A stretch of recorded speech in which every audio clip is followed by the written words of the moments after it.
पढ़े।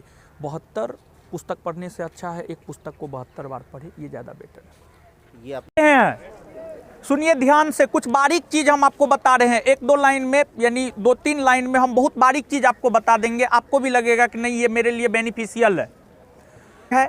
और जो ये टेस्ट है आप देख रहे हैं, टेस्ट निःशुल्क है। टेस्ट निःशुल्क रखने का एकमात्र उद्देश्य यह है कि इस टेस्ट में अधिक से अधिक बच्चा भाग ले। और देखिए आपका कोई दोस्त। Hello friends, welcome to all, this is Prince Sinha. आज इस वीडियो में हम बात करने वाले हैं बिहार दुर्गा मेंस के बारे में। जैसा कि आप देख रहे हैं यहाँ पे कि बिहार दुर्गा मेंस के बहुत से ऐसे छात्र हैं जो कि यहाँ पे टेस्ट देने के लिए आए हैं। अभी हम तो जो आप टेस्ट देख रहे हैं एक ज्ञान बिंदु जैसे कहीं पटना की तरफ से मुफ्त चलाया जा रहा है। हर संडे को संडे 3 बजे शाम को इवनिंग में ये टेस्ट कदम घाट पे मुफ्त चलाया जाता है। तो आप जो भी स्टूडेंट है, जो भी बिहार दुर्गा की तैयारी कर रहे हैं, जिनका पीटी हो गया है, तो जो भी मेंस का तैयारी कर रहे हैं, तो आप यहाँ पे आके फ्री में टेस्ट दे सकते हैं।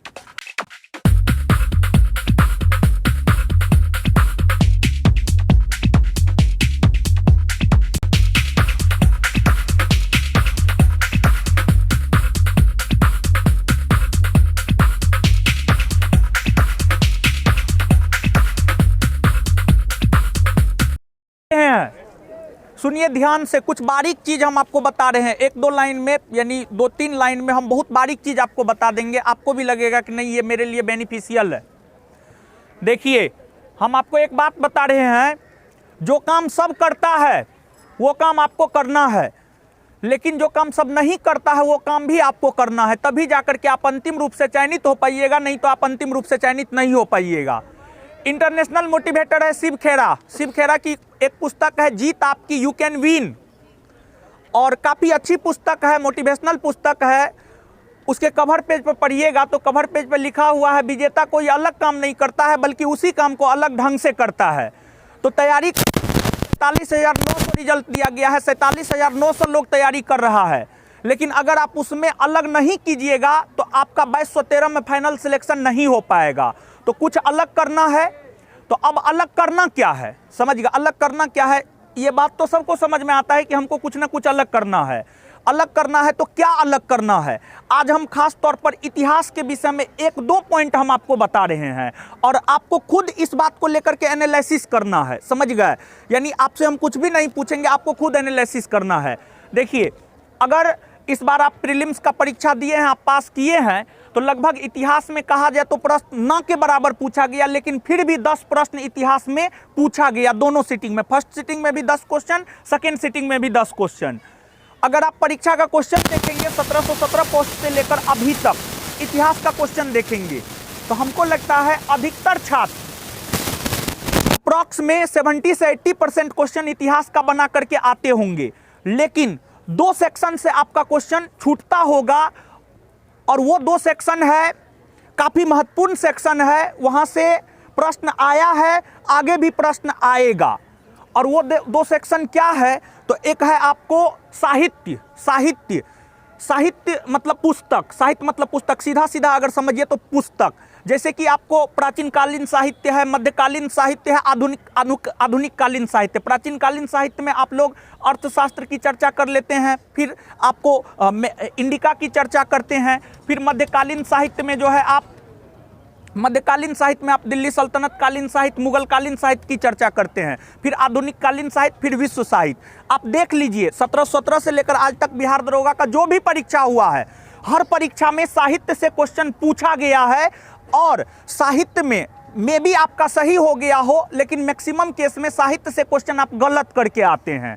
दूसरा, युद्ध से क्वेश्चन पूछा जाता है, विश्व युद्ध से पूछा जाता है, भारतीय युद्ध से पूछा जाता है। आप खुद इन सभी चीज़ों को लेकर के अपने आप में एनालिसिस कीजिएगा कि जैसे कि एक युद्ध के विषय में हम आपको बता रहे हैं, सुकर खेरा या शंकर खेरा का युद्ध बिहार दरोगा का पूछा हुआ क्वेश्चन है, 1724 में हुआ है। आज के डेट में आप हर कोई जानते हैं, लेकिन जब परीक्षा में पहली बार आया था तो बहुत कम लोग इस चीज़ को जानते थे। तो इतिहास में अगर आप चाहते हैं 100% करके आना बिहार दरोगा परीक्षा में, तो 2 चीज़ आपको जो इतिहास पढ़ना है वो तो पढ़ना ही है, लेकिन 2 चीज़ आपका खास मजबूत होना चाहिए। और यहाँ से आप अगर इस चीज़ को आप करके जाते हैं तो हमको लगता है कि आप 100% इतिहास में करके आइएगा। भारतीय इतिहास के अंतर्गत जितने भी युद्ध हुए हैं वो, और विश्व इतिहास के अंतर्गत जो कुल महत्वपूर्ण युद्ध हुए हैं वो, ये दो चीज़, और भारतीय साहित्य और विश्व साहित्य, ये दो चीज़ आप इतिहास में करके जाइएगा। बाद बाकी जो भी चीज़ आप करते हैं उतना कीजिए, और इस दो चीज़ पे आप ज़्यादा फोकस कीजिएगा, आप और स्टूडेंट के तुलना में बेहतर करके आइएगा। तो इतिहास के विषय में ये दो बात आपको ध्यान में रखना है। अब इसके बाद देखिए हम रिजल्ट की भी घोषणा कर रहे हैं, और देखिए एक चीज़ हम आपको बता रहे हैं, हम आपको बोले हैं कि आपको कुछ अलग करना होगा, तभी जाकर के आप सफल होंगे। छोटा छोटा बारीक बारीक चीज़ को आपको पकड़ना होगा। अगर आप ऑन एवरेज स्टूडेंट है तो छोटा छोटा चीज़ ही, एक दो क्वेश्चन के कारण ही अगर आपका रिजल्ट नहीं हो रहा है तो आपको बारीक बारीक चीज़ को पकड़ना होगा। एक बारीक चीज़ इतिहास में हम आपको ये भी बताएंगे कि इतिहास की अगर आप बात कीजिएगा तो विश्व इतिहास विद्यार्थी पढ़ के नहीं जाता है, ये सच है। और आप क्वेश्चन पलट करके देख लीजिए, 1717 से लेकर के अभी तक लगभग हर परीक्षा में विश्व इतिहास का कम से कम 2 क्वेश्चन पूछा गया है। तो अगर आप मेरिट में छट रहे हैं, बहुत सारे यहाँ पे ऐसे भी लोग हैं जो पिछली बार मेरिट में छटे हैं, तो ये सब चीज़ आप करके जाइए। ये सब चीज़ और विद्यार्थी नहीं करके जाता है, लेकिन आपको करके जाना है। अगर आपको मेरिट में आना है तो यही बारीक बारीक बात को जो है आपको पकड़ना है, समझ गए? छोटी छोटी बातों को आपको पकड़ना है, तभी जाकर के आप फाइनल सिलेक्शन ले पाएंगे, अदरवाइज आप नहीं ले पाएंगे, समझ गए? ये चीज़ है।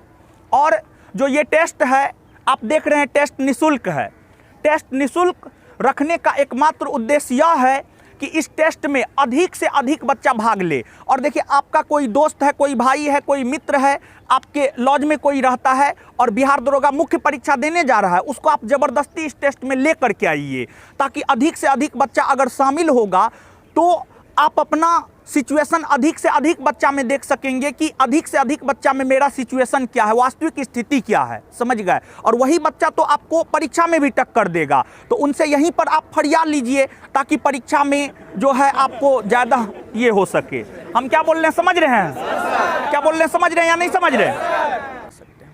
तो जिस तरह से पीटी में परीक्षा में क्वेश्चन पूछा गया था, जो कई तरह के आरोपी अभ्यर्थी लगाए कि आउट ऑफ सिलेबस था, या कुछ ऐसा क्वेश्चन था जो एक्सपेक्टेड नहीं था, तो क्या उन सब चीज़ों को देखते हुए आप इस तरह का क्वेश्चन सेट कर रहे हैं आप मेंस के लिए? जी, निश्चित तौर पे हर पहलू को देखते हुए क्वेश्चन सेट किया जाता है। और देखिए जो प्रीलिम्स का परीक्षा हुआ है उसमें कुछ क्वेश्चन आउट ऑफ सिलेबस है, इसमें कोई शक नहीं है। लेकिन जो क्वेश्चन आउट ऑफ सिलेबस है वो आपके सिलेक्शन को निर्धारित नहीं करता है। अगर वो क्वेश्चन सिलेक्शन को निर्धारित करता तो प्रीलिम्स का कटअप 61.5 नहीं होता, कटअप थोड़ा इंक्रीज होता। तो उन चीज़ों के ऊपर विद्यार्थी को मेरे ख्याल से ध्यान नहीं देना चाहिए। लेकिन जो टेस्ट होता है, टेस्ट में उन चीज़ों को शामिल किया जाता है। तो मेंस की जिस तरह से मतलब आप ये क्वेश्चन सेट कर रहे हैं, तो इसलिए अपने आप को किस तरह से लड़के तैयार करें, मतलब क्या उनका एक ये स्ट्रैटेजी होनी चाहिए? देखिए उनका स्ट्रेटजी ये होना चाहिए कि देखिए आपको जो भी प्रीलिम्स पास किए हैं, मेंस की तैयारी कर रहे हैं, ऑन एवरेज बहुत अच्छे स्टूडेंट हैं। बारीक चीज़ों पर उनका ध्यान जाना चाहिए। कुछ चीज़ ऐसा है जिस पर विद्यार्थी का ध्यान एकदम नहीं जाता है। अगर उनको फाइनल सिलेक्शन चाहिए तो कुछ छोटी छोटी चीज़ें हैं, जैसे आप अगर परीक्षा का क्वेश्चन देखेंगे 1717 जब वैकेंसी आई थी तब से लेकर आज तक, तो लगभग हर परीक्षा में विश्व इतिहास से 1 से 2 क्वेश्चन या 2 से 3 क्वेश्चन पूछा गया है। विद्यार्थी इसको इग्नोर करता है, तो इन चीज़ों को इग्नोर नहीं करना चाहिए। फिर इतिहास की ही बात करें तो इतिहास में आपको अगर 100% करना है तो एक साहित्य और दूसरा युद्ध, यहाँ से क्वेश्चन पूछा जाता है। तो छोटा छोटा बारीक चीज़ों पर उनको गौर करना चाहिए। और हमारे ख्याल से सिलेक्टेड बुक लेकर के लोगों को पढ़ना चाहिए। उहापोह में नहीं रहना चाहिए कि ये पढ़ ले, ये पढ़ ले, ये पढ़ ले, नहीं, कभी नहीं। कुछ सिलेक्टेड बुक चूज कर ले वो अपने अनुसार, या फिर उनके जो भी मार्गदर्शक है उनसे चूज करवा ले, और स्टडी टेबल पर उन्हीं बुकों को लेकर के सिर्फ और सिर्फ जितना अधिक से अधिक बार होता है उतना अधिक से अधिक बार पढ़े।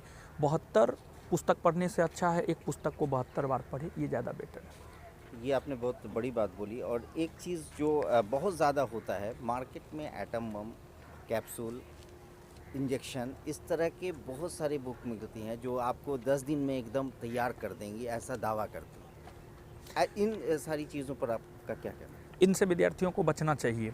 अगर उनको फाइनल सिलेक्शन चाहिए तो फाइनल सिलेक्शन के लिए जो है उनका जो सिलेबस है, सिलेबस के अकॉर्डिंग उनको पढ़ना चाहिए।